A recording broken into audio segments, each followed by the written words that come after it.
Hi and welcome to the Geek Legion of Doom. This is a superhero review. Today we're going to be having a look at All Superheroes Must Die. So this is a relatively recent release and a very low budget release. Apparently it was, the idea was to make a superhero film for under $1 million, and you can certainly see that watching this film. Now originally it was called Versus, and I believe it may still be called Versus in some territories, not 100% sure about that. Now, first of all, obviously, and I've mentioned this film was very low budget, so you have to manage your expectations when watching something like this. It's obviously not going to be as big a spectacle as even a sort of some low budget films. So I do sort of, I will rate this with that in mind. So the story is essentially 4 superheroes awake in a sort of desolate town somewhere. And what's happened is they've been captured by their sort of supervillain Arch Nemesis, and they have to go through a series of challenges when all the town's inhabitants have been sort of tied up and sort of gagged and everything, so they can't escape. I had to go through a series of challenges to try and save the civilians and obviously escaped with their lives. And the motivation of the bad guy is obviously he's always been defeated, and he basically wants to show the superheroes what it's like to be defeated. So in a way, if you've ever seen Die Hard 3, it's a little bit like that the initial plot of that, where they're kind of going around doing different challenges. Or another analogy, you might say it's a little bit like Saw with superheroes. Now, conveniently, they all have some sort of injection or a chip that basically prevents them from using their superpowers, obviously, thus sort of negating any sort of special effects and stuff.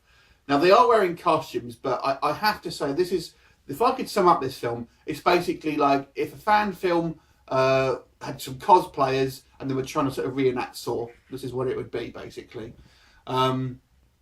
So you start off with sort of in the middle of it. You don't know how they got there really, and it's almost like it's part 2 of a sort of series of films, perhaps.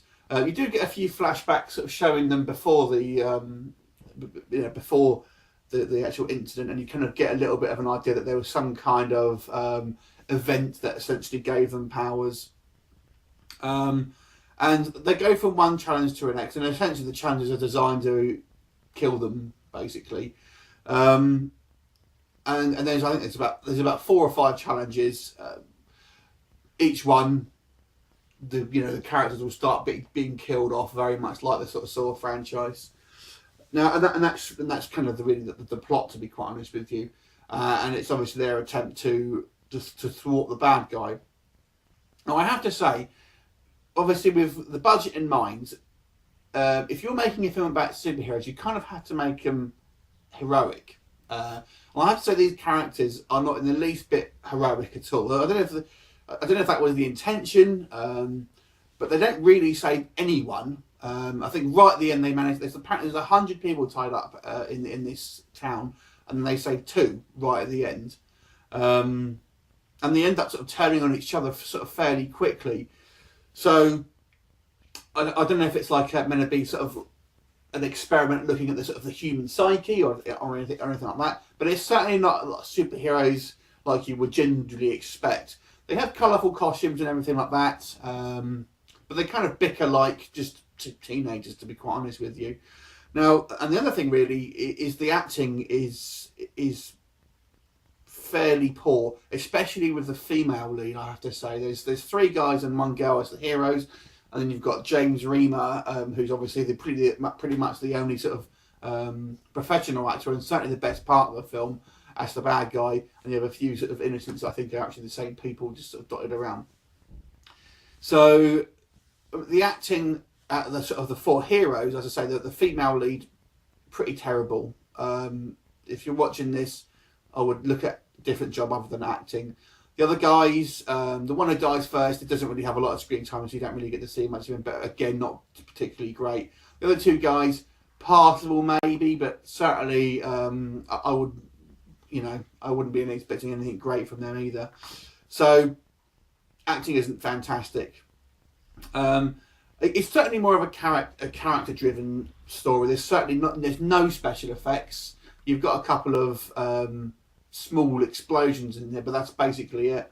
You know, it's if you're a superhero fan, you may have a mild interest in this. The cover makes it look a lot more exciting than it actually is. Certainly, there's a picture of a helicopter on the cover, for example. There's no helicopters in this film. So, if you're interested in more of a character-driven piece, if you've seen the specials and take out the comedy, actually that's another thing. There's literally no comedy in this. It's absolutely played straight. When I first saw pictures and stuff, I actually thought it was maybe a bit of a spoof. It isn't. It is played dead straight. There's not. I don't think there's one sort of like humorous moment in this film. You know, James Remy's performance is very campy and over the top, so I guess that's kind of fun. But there's no actually sort of intentional laughs in it. Now, the plot as well. To be honest with you, the real issue I had with this is that they don't seem heroic. And if you don't, you know, I like my superheroes, and I like them to sort of act like superheroes really, and be sort of like the whole point of them is to be sort of heroic and selfless and blah blah blah. And yes, there may be some sort of like variation in how sort of selfless one would be, but I mean these guys, I don't know, they look like just people who had been dressed up as it in Halloween and put in this situation and then act like normal people.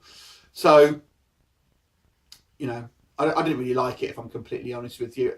Granted, I respect the fact that obviously it's a low budget film, but I thought the script was fairly poor. There was various of what I thought. Why didn't they just do this? Why didn't they just pretend to kill each other? Do you know what I mean? And it was like apparently the guy was watching them, but they didn't have any. He didn't have any. Sort of, couldn't hear what they were saying, and there was certainly no one to check whether they had sort of killed each other. So why not just pretend? It just seemed to, and odd. And they seem to just ignore the people who are trapped. And there's one scene where they're literally like a fuse, like a cartoon. It's like, you know, like a Roadrunner cartoon. There's a fuse going, and they simply can't just pull the fuse out. I don't know. It was just some of the other thought. What are they doing? I didn't really understand the motivations of it. So I've got to give this one a 3 out of 10. Have you seen it? What did you think of it? Let me know in the comments, and I look forward to seeing you next time on the Superhero Review.